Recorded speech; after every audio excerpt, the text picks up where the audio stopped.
வண்ணமயமான சமையல் தோட்டத்தில் ஒரு பளிச்சென ஜொலிக்கும் தக்காளி மகிழ்ச்சியாக சூரிய ஒளியை அனுபவித்துக் கொண்டிருந்தது. அருகில் கைகளை மடக்கி கோபமாக நின்ற வெங்காயம் அவனை கவனித்துக் கொண்டிருந்தது.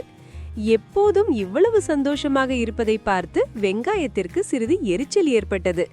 திடீரென உறுதியுடன் வெங்காயம் தக்காளி நோக்கி நடந்து சென்றது. வெங்காயம் தைரியமாக தக்காளி உண்மையான காய்கறி அல்ல என்று கூறியது. தக்காளி அதிர்ச்சி அடைந்தாலும் அமைதியாக சிரித்து கொண்டே இருந்தது.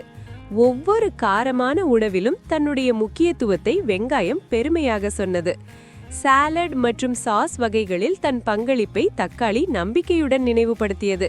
அவர்களின் வாக்குவாதம் நிமிடமாக அதிகரித்தது. தோட்டத்தில் இருந்த மற்ற காய்கறிகள் அமைதியாக பார்த்து கொண்டிருந்தன. காரமான உணவுகளில் காய்கறிகளுக்கே இடம் என்று வெங்காயம் வலியுறுத்தியது. ஆனால் உண்மையில் காய்கறி என்றால் என்ன என்பதில் தக்காளி சிந்தித்தது. அந்த நேரத்தில் தோட்டப்பாதையில் ஒரு அரச நிழல் தெரிந்தது. மகுடமணிந்த மாதுளை ராஜா மேன்மையாக அங்கே வந்தார். அவரை பார்த்தவுடன் தோட்டம் முழுவதும் அமைதியானது. மாதுளை ராஜா அறிவியல் விளக்கத்தை அமைதியாக தொடங்கினார்.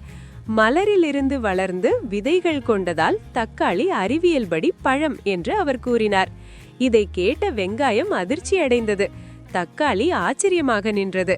பழமோ காய்கறியோ இரண்டும் சமையலறையில் முக்கியம் என்று ராஜா நினைவுபடுத்தினார். இறுதியில் வெங்காயமும் தக்காளியும் சிரித்துக்கொண்டு வேறுபாடுதான் உலகை அழகாக்குகிறது என்பதை உணர்ந்தன.